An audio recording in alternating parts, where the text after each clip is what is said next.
সন্ধ্যায় চায়ের সাথে খাওয়ার জন্যে কৌটাতে কত খুঁজে বেড়ালাম, হন্তদন্ত হয়ে খুঁজে বেড়ালাম, কিন্তু কিছুই নাই। সব শালারা খেয়ে শেষ করে ফেলেছে।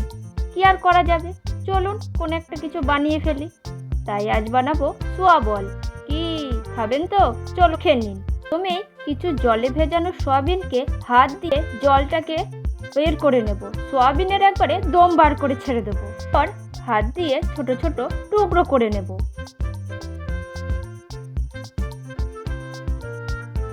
এরকম ভাবে সবগুলো টুকরো করে নেব। সবগুলো টুকরো করা হয়ে গেছে। এবার জল দিয়ে আরো একবার ধুয়ে নেব। দিয়ে দেব নুন, লঙ্কা, যা আছে ঘরে মশলাপাতি সব খানিক করে দিয়ে দেব। এবার দেব বেসন। আমার এখানে 2 চামচ বেসন লেগেছে। তারপর দেব পেঁয়াজ কুচি,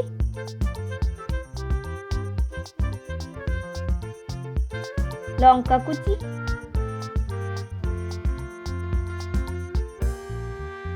আর ভালো করে হাত দিয়ে মাখতে থাকবো।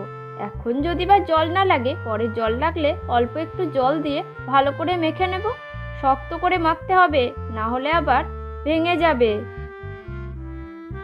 তারপর হাত দিয়ে সোয়া বল তৈরি করে নেব। সবগুলো তৈরি করে বেসনের কোট করে নেব।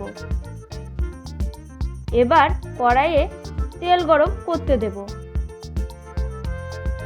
একে একে সোয়া বলগুলো দিয়ে দেব।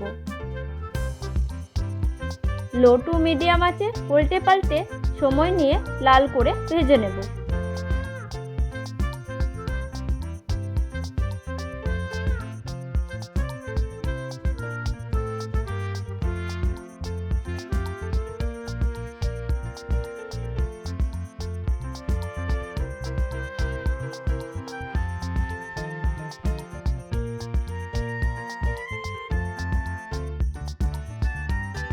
ব্যাস হয়ে গেছে।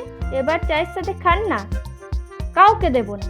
সবকটা খেয়ে দিয়ে কৌটাগুলো সব ফাঁকা করে রেখেছি। আপনারা আবার জানাতে ভুলবেন না কেমন হয়েছে।